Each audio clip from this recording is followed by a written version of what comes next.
You are listening to a special edition of Outside the Boards podcast celebrating Oak Brook Polo Club's 100th anniversary. I'm Danny O'Leary.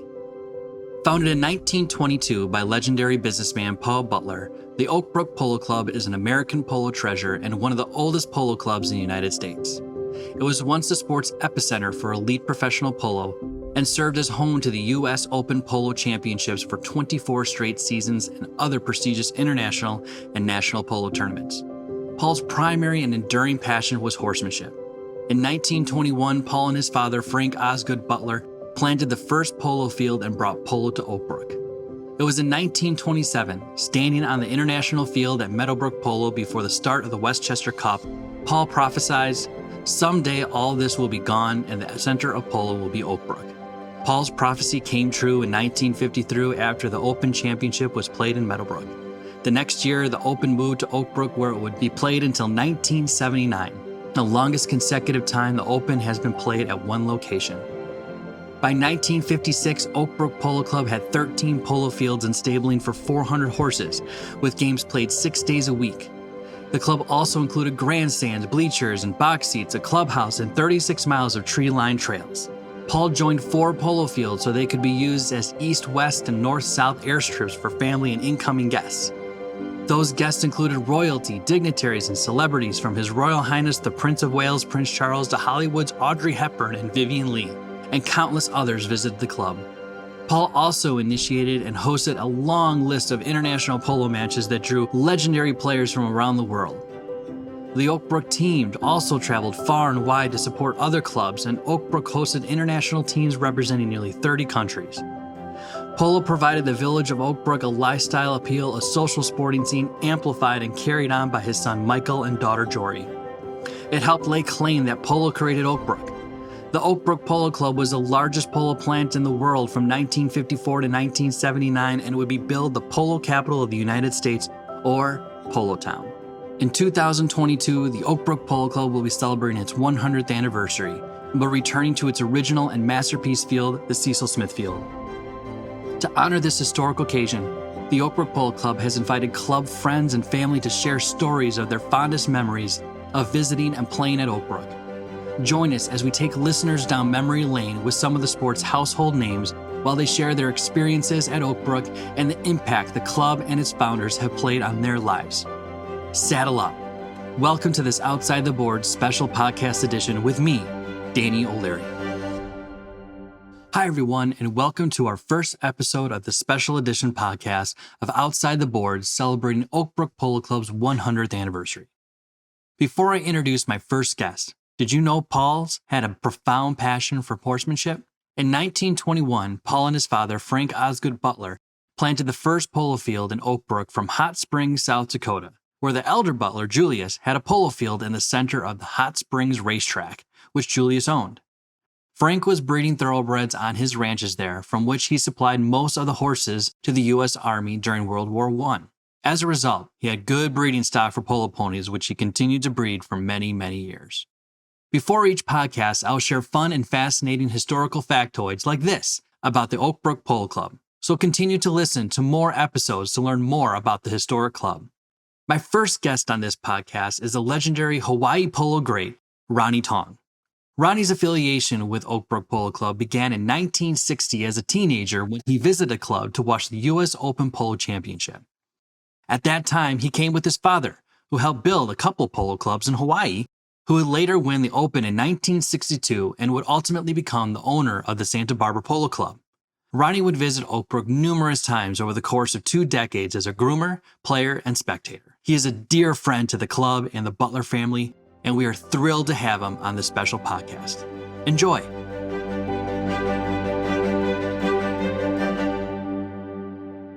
Ronnie Tongg, it's a pleasure and honor to speak with you. How are you doing today, sir? Fine, thank you. Great to be able to be with you. Absolutely. And excited to have you on this podcast as we celebrate Oak Brook Polo Club's 100th anniversary. Can't believe founded in 1922, and here we're celebrating in 2022. And excited to take listeners down a historical and memorable path of these stories, the people, the places, the historic moments, the defeats, that have taken place over at Oakbrook. Now, for those who don't know you, Ronnie, who are you and what is your affiliation with Oak Brook Polo Club? Well, my affiliation with Oak Brook Polo Club is that I first went to visit Chicago Oak Brook Polo Club in 1960 to watch the U.S. Open. At that time, my dad was a very successful businessman here in Hawaii, and we had started a couple of polo clubs here in Hawaii. And he had a vision for polo, which was for it to be a passport to the world. And Oakbrook was sort of the beginning venues, if you will, where we would go and participate in polo. And so in 1960, I was a sophomore in high school, and we went to see the U.S. Open in September of 1960. And we had an 8-goal polo player here. His name was Peter Perkins. His father was Arthur Perkins, very well known on the East Coast back in the day. And he was playing with Bert Beveridge's team, with Bobby Beveridge. So we went to watch the Open. And my dad, at that time, I didn't realize it, but had it in his mind to play in the U.S. Open, to sponsor a team. So we went and watched the Open that year in 1960. And the experience was fabulous. I mean, Oakbrook at that time had 13 polo fields. So they had the 3 fields where the planes would fly in and out. What we call the international field. I think it has a different name now, maybe the Cecil Smith Field. Mm-hmm. And it had a wonderful clubhouse there. So we watched the Open that year. And then in 1961, I went back to Oakbrook. It was my second time to Oakbrook. And I groomed for Billy Linfoot. And my dad had met him in the previous year in 60. And he was playing in the Open that year with Cecil Smith and Stan Taylor and Dr. Rayworth Williams. And so I went and groomed that whole summer. And then 3 years later, 62, we went and took a team back. My dad did. He had purchased the Santa Barbara Polo Club, and we were based on the Santa Barbara. So we took a team back with Bob Skeen, who was 10 goals at the time, Billy Linfoot at 9, myself at 1 goal, and Roy Barry Jr. at 3 goals. And there's a little more background behind that in terms of Santa Barbara. After my dad bought the club from Leo Hulsman, we hired Bob Skeen, and Billy also was a trainer and coach and pro, so to speak. So we went back to Oakbrook in 1962 and won the Open. It was a fabulous time back there in 60, 61, 62, those years. There were a lot of players from all over the world. And one of them I remember was Roberto Cavanaugh, 10-goal player from Argentina. And another was Enrique Alberti, who was 9 goals. And Roberto, as you know, or may not know, was the father of Susan Harriet. She married Juan Carlos Harriet, was a very, very famous 10-goal player in Argentina. So that was my introduction. I went back to Oakbrook, and let's see, in 62, we played the Open. In 1963, we had the Open out in Santa Barbara. 64, went back to played in the Open in 64. And 65, went back again in 65 and played in Oakbrook. Just giving you an overview from a timeline perspective. 65, we won the Open also. I played with Billy Linfoot and Jackie Murphy and Charles Smith. And then in 66, the Open was back out in Santa Barbara. And then I believe it was in 67, 68, I also went back and played with Jack Oxley's team. Went a few years later and played in 78 with Seth Herndon's team. Went to the finals of that year. Southern Hills was the team. And so that's my kind of connection with Oakbrook. And during the course of the times that I was there, of course, Paul Butler owned the fields back then in the 60s. And I got to know or meet Michael Butler, who became a very big influence in my life. Later, I got him to come and operate the Santa Barbara Polo Club. We're just in the process of getting out of Santa Barbara and selling it. And we ended up going to England with Michael and playing with Heath Manning and took a team to England. But getting back to Oakbrook, so that's how I know Michael. And I also worked I was going to law school. I graduated high school in 1962 at Punahou High School here in Hawaii. And that's the year I won the Open. And then I went to University of California in Santa Barbara for 4 years. I got a degree in analytical biology. I was going to go into vet medicine, but ended up going to law school, which I did. So from 62 to 66, I did my undergrad, and then 66 the fall to 69, I went to law school. But it was all during those years that I was either in Santa Barbara or in San Francisco, the Bay Area, and Billy Linfoot lived across the bay. And I played a lot of polo with him and his son Corky. So getting back to Oakbrook in 62, we had a great season. We ended up in the finals against Harold Barry's team. And he was playing with Royal Palm at the time, John Oxley and Ray Harrington. And the thing I remember most about that in the finals, we won, I believe it was 8-7.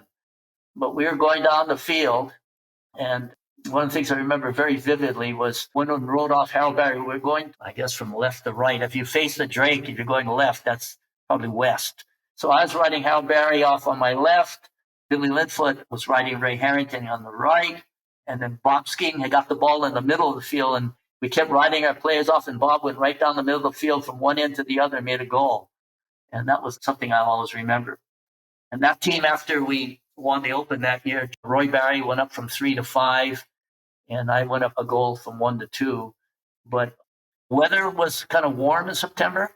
And I remember, in fact, after that game, we were at the Polo Clubhouse and celebrating the win, so to speak. And we were sitting on the outside of they had the sort of an outside area of the clubhouse.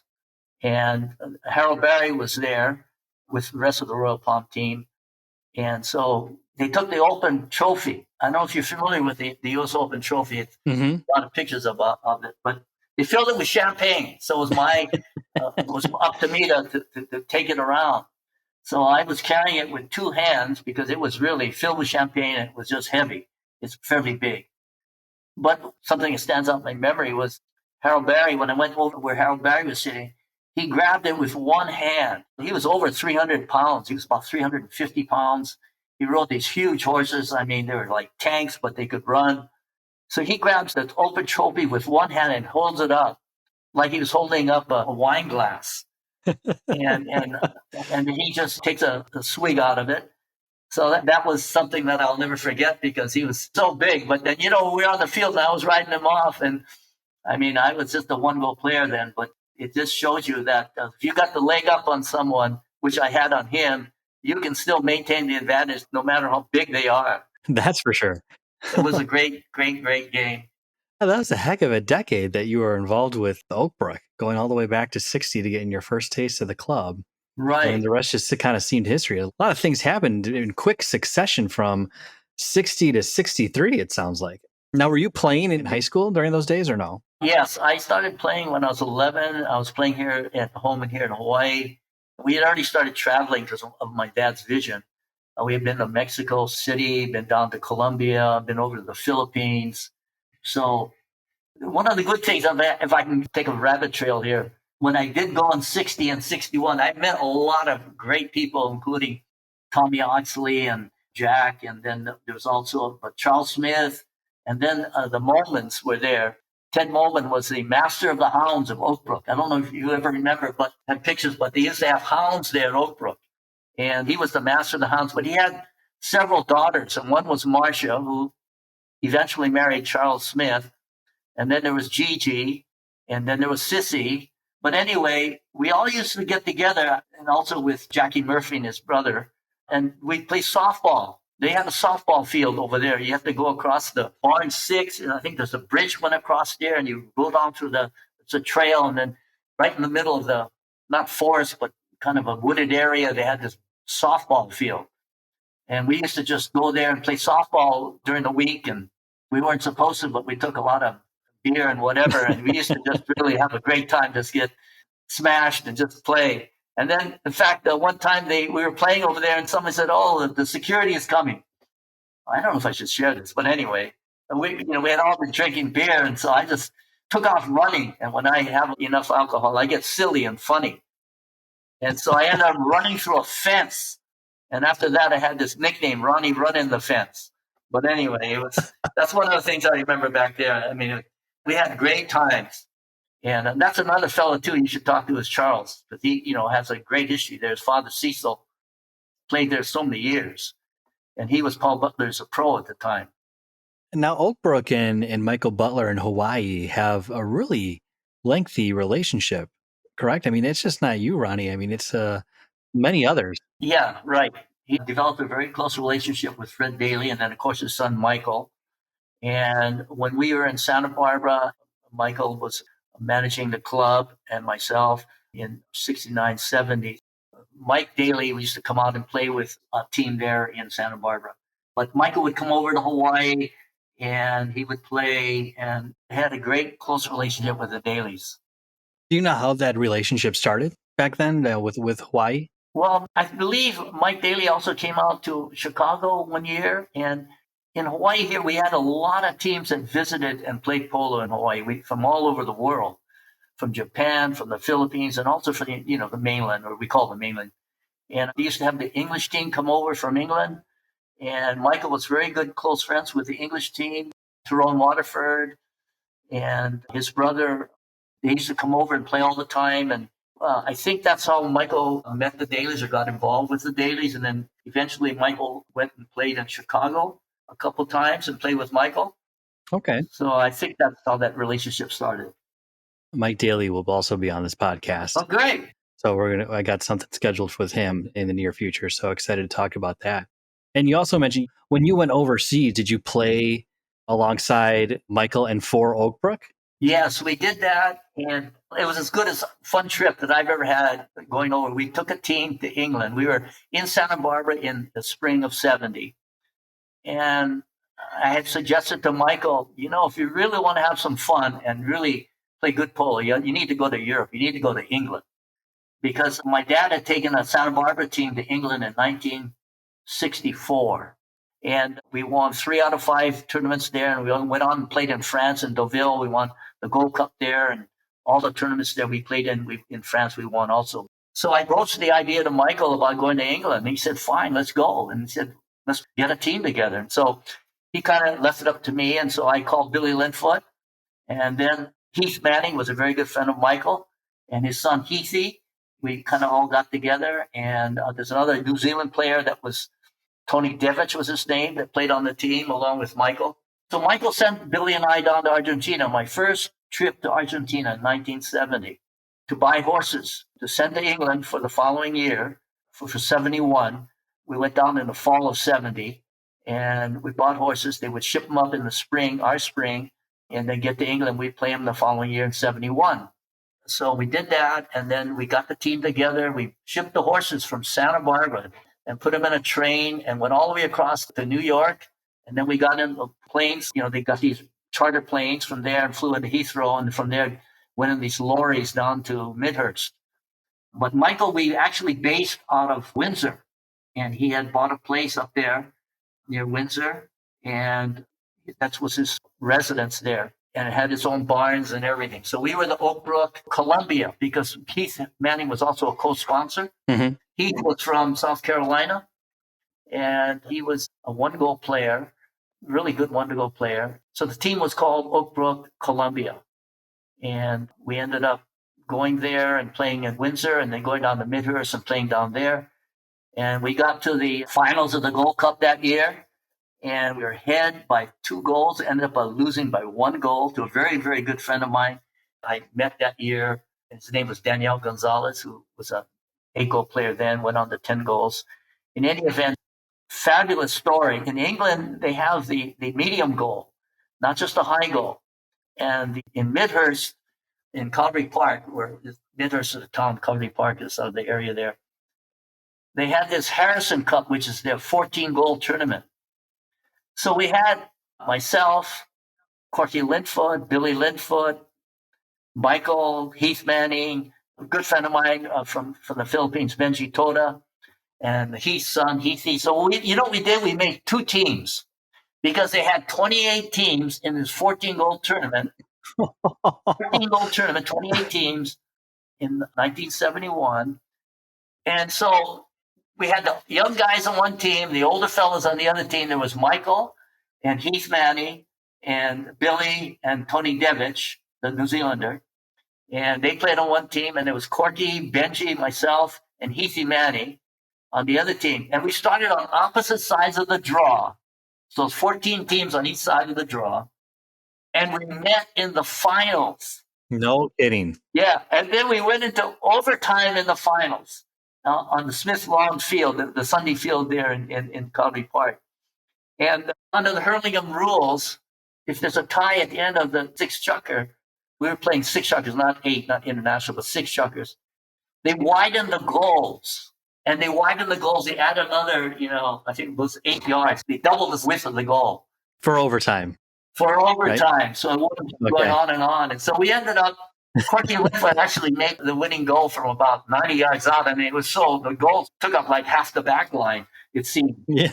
And so he made that goal. But we had a great time. Michael was fabulous. There was a lot of his friends there. Michael, has a close relationship with a Maharaja of Jaipur. And he had some pictures with him, and he was there. So we would go to parties, and all these people from all over the world were there. Was this kind of the start also of Michael Butler's relationship with the royal family too in the 60s, or did that happen well beforehand? Because I don't know if there's a couple of pictures, I always see the Queen, presenting. Yeah. Yeah. That was in 1971. Warfield was the name of this place, this English manor or what have you. It's a big place with barns and fields. Warfield was the name of the place. I think he met them earlier when they had English teams coming over to Oakbrook. But in any event, one of the things I remember about that year in 71, we not only played in the Coronation Cup and we won it with Billy and I and Harold Barry and Joe Barry, but the Queen would come to all the games. So we played up there in Windsor. She's there. She's presenting a trophy. I think it was a Maharaja of Jaipur. That was a tournament they had for him. And she, along with Prince Philip, presented the trophies. But you know what was fabulous? It was just almost crazy. They had this fellow by the name of Peter Palumbo. I don't know whether he was some kind of a duke or a royalty or whatever, But he had a party over at his place. And it wasn't a house. It was another castle, if you will, so to speak. And the whole royal family was there. Of course, our team was there. And the whole royal family, it was Prince Philip, Queen Elizabeth, and Princess Anne, who was at that time dating this guy, Mark, whatever he rode or something, had horses, and Prince Charles, naturally. And so there's an aura of royalty that's around them, you're just there. But to rub elbows and talk and just like I'm talking with you right now was like crazy. Yeah. I was at a game at Windsor there. We were playing, and I like to get to the games early to get mentally prepared for the game. And I was in the men's changing room at Windsor. No one was there, just myself, and I was changing. And then in walks Prince Charles. And he sits down, and we're just, they have these lockers over there. And he sits down a few feet away from me. And we're just talking like I'm talking to you, like I was saying at the party. It was like, but still there's this invisible wall, this aura that's sort of there, the royalty. But bottom line is they put their pants on just like we do. But it was before a game, and there he was. So it was a fabulous memory. I'll never forget that. Well, was polo kind of the great equalizer? Like you said, we all wear pants. Right. The Oakbrook Polo Club is thrilled to announce the creation of the Friends of Oakbrook Polo. The club's not-for-profit arm created with the mission of supporting quality recreational and competitive polo in Oakbrook through the rejuvenation and sustainability of polo activities. This will ensure the long-term health of the polo club so that it continues to thrive and host safe and competitive polo for future generations. The goal of the organization will be to raise and invest funds for maintaining and improving Oakbrook Polo Club's fields so that it remains a healthy, safe, and competitive venue for the sport of polo and for the development of recreational polo programs to help advance the sport in the area. To learn more or to donate, please visit www.oakbrookpoloclub.com for more information or contact us directly at info@oakbrookpoloclub.com. Thank you in advance for your support and helping to preserve the club's history and importance in the global polo community. I don't know if this is true, and I think Michael had mentioned it to me before. Did Oakbrook play a role in the creation of the Coronation Cup? No, actually, Coronation Cup was already a cup that was established before the 60s. It goes back, I think. I don't know if you look at the history of who won it. But all I know is when we got there in 71, they wanted to revive it. They wanted to... Oh, maybe that's what it was. Yeah, and so Michael was very instrumental in that. So they did it, and they started it again. The United States team that year was myself and Billy and Harold Barry and Joe Barry. It was played down there in Midhurst. And it was great. We played against the two Hipwoods, and let's see, Mark or his brother that sponsored the Stoll Park team. Ronnie Ferguson, he may have played with him, but it was the two hit was Howard and Julian. Oh, Paul Withers, that's right. Paul Withers, I believe it was Paul Withers, Julian Hipwood, and Howard, his brother, and Mark Vesti. Vesti is the last name. Mark Vesti played number one. That's my recollection. So Michael was very instrumental in getting that going. And in fact, I remember pictures and being at Oak Brook when he had an English team come over from England. So his connection with England was, I think, way before 71 because they had the teams in Oak Brook there in the 60s. Yeah. No, you're absolutely right. Where is Paul and Jory and them in all this? I'm assuming you play alongside them, right? Paul was Michael's father, and he lived across, I don't know if it's still there, but there's a road that was where his house was, and there's a main road, and on the other side there's a crosswalk from his house over the road over to where they had the riding ring. Oakbrook had a sports core, they called it, a sports center. They had all kinds of, they had swimming, they had golf, the polo, they had tennis, and they had riding, show jumping, and all that. So Paul Butler was just right across the field. In fact, I think he was walking on the crosswalk, and that's how he got hit by a car and died. Yeah.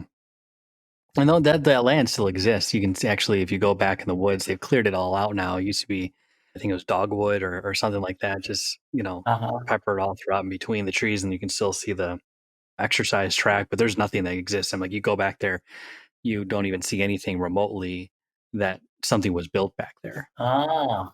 And they still call it the sports core, no question about it. The Bath and Tennis Club is there, where the library is now, that I also know where Polo Fields is primarily used for soccer at the present time, but it's still off of Polo Drive, which is still off of 31st Street. But I would be curious to walk to find out where the softball field was that you mentioned. Do they still have any barns there? No, it's all gone. Oh, well, there's a stream that used to go by Barn 6. Michael's house used to be up on kind of a hill, and sort of below it was a Barn 6. There's 4 barns that were in the shape of a square, and then on the far side of it was a little stream, and you'd have to ride over a bridge to go across. And then if you did that, you would follow the trail and would go to the left, and you would go and wind around, and then it would open up, and there was a softball field, because that was part of their sports thing. Yeah. And then from there, if you rode a little further, you come out by, I think it was field 3, the airfields over there. Mm-hmm. They were all in a row. And I believe field 3 was the one right opposite the clubhouse. What golf course was there? Was that the Oakbrook Golf Club? The Jake Hotel had the golf course over there by it. Okay. So it was Butler National. Yeah, then, was Butler not National, right. In. Exactly. Okay. Was it Butler National or was it Oakbrook Golf? I don't think they both existed at that time. That's a good question. I just remember the Oakbrook Drake, and then there was the golf club over there, the golf course. Yeah, and it was probably Oakbrook Golf Club, because I don't think the Butler National was built until the late 70s. Ah, okay. Which makes sense. And I think from what people tell me, I think you can still see remnants of the trails that are in the back around the area. Someone used to tell me that there's still horse riding signs peppered if you look for them that were never taken down. Oh, huh. Yeah. So there's a lot of history within the trees and within the forest, that's for sure. Yeah. Going back to Paul, how old was he at that time in the 70s or in the 60s? I would say, he was in his 60s. Was he still playing? No, I didn't see him play, no. Mm-hmm. How about Jory, Michael's sister? Jory would ride around. At the time, she was married to Henry Richardson, I believe it was. And then later on, she married Jeffrey Kent of Abercrombie and Kent, and they were together for quite a while. And then she split up with him. Jeffrey Kent used to sponsor a team in Florida as well later years. Yeah, I think they have an open to their name too. Yeah. They beat us in the final in 78. We should never have lost that. I think she was one of the first female patrons. And I think the one or two of the first members of the United States Polo Association to be considered a member. That's fabulous. Yeah. Yeah. She had a daughter, too, that I believe played a little bit. Roydie, yes. Mm-hmm. Roydie, yeah. This is fantastic, Ronnie. I mean, thank you for taking us down memory lane. That's for sure. What does Oakbrook mean to you in the larger world of polo? Well, it was the capital of polo in the United States at one time, period. And people back east really, I think, I shouldn't say didn't like, but I mean, Oakbrook was the star because back east they never had the fields because they didn't have the land area and all that. That's how we got the Open to Santa Barbara, because the Open was played at Oakbrook for years, and then my dad and Paul Butler got together and they worked something out, and the Open came out to Santa Barbara for a couple of years in '63 and then '66. But other than that, the old guard, so to speak, George Sherman and all the rest of the fellas, and Norty Knox, all back in the back east. I think Mr. Butler was sort of a pioneer. He broke away from that establishment. Would you say your father was also a pioneer too in establishing the Santa Barbara Polo Club? Well, not really. The Santa Barbara Polo Club is the third oldest club, as I understand it, in the United States, and it was around for many years. Oh, beforehand. Okay. Yeah. And so my dad just happened to buy it because I was getting out of high school, and he wanted to buy that club, and the University of Cal was right there, so it was perfect. Had polo, had school, and it's right there on the coast. You had the ocean. You think Oakbrook kind of influenced him to do that and what he saw there?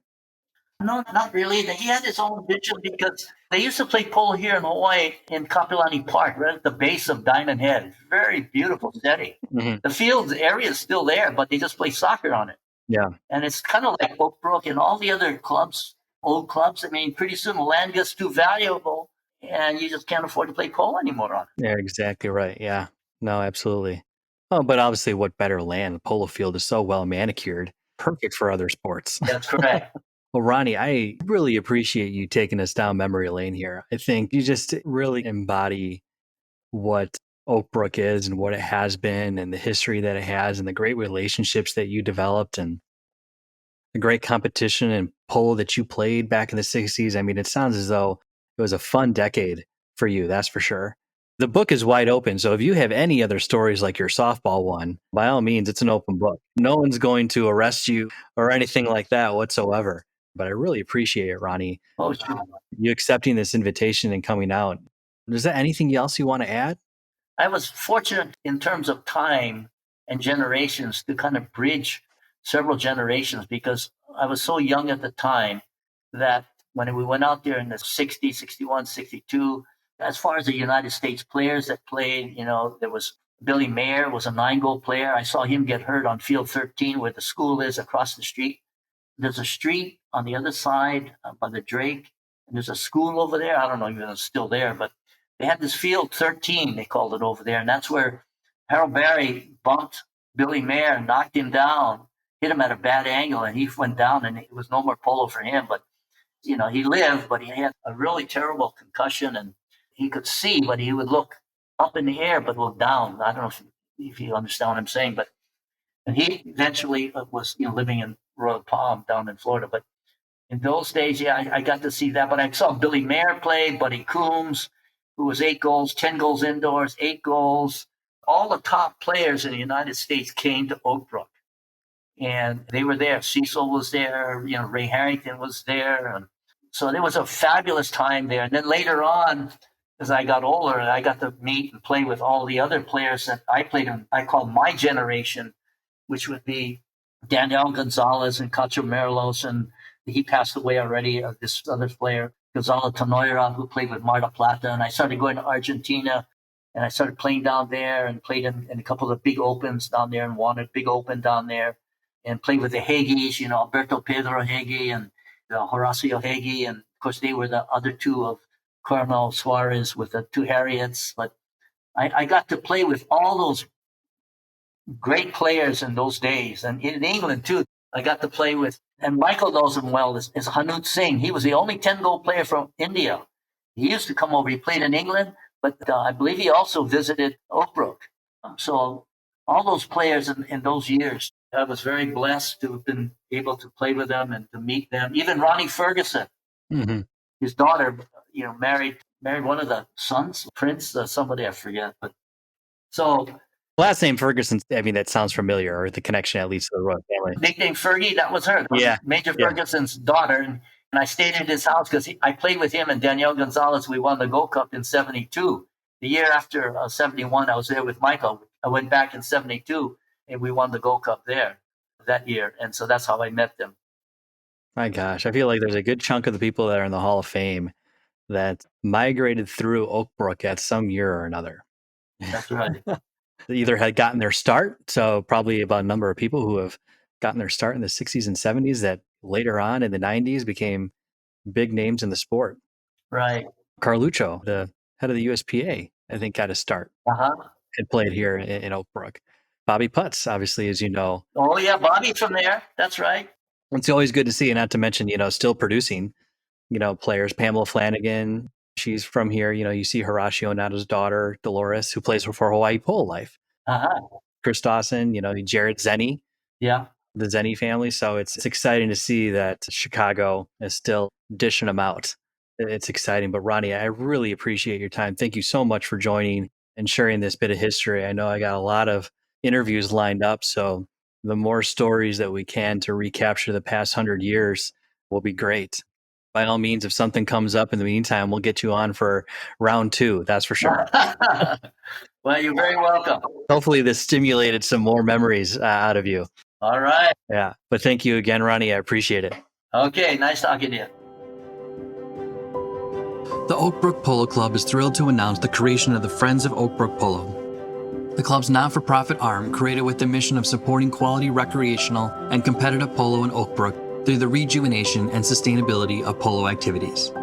This will ensure the long-term health of the polo club so that it continues to thrive and host safe and competitive polo for future generations. The goal of the organization will be to raise and invest funds for maintaining and improving Oak Brook Polo Club's fields so that it remains a healthy, safe, and competitive venue for the sport of polo and for the development of recreational polo programs to help advance the sport in the area. To learn more or to donate, please visit www.oakbrookpoloclub.com for more information or contact us directly at info@oakbrookpoloclub.com. Thank you in advance for your support in helping to preserve the club's history and importance in the global polo community.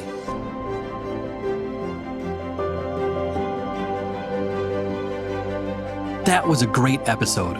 We hope you had fun listening and learning about Oak Brook Polo Club's unique and storied history. If you enjoyed this episode, we encourage you to listen to others as we continue to celebrate this historic season. Thanks for stopping by, my friends, and hope to see you at Oak Brook this summer.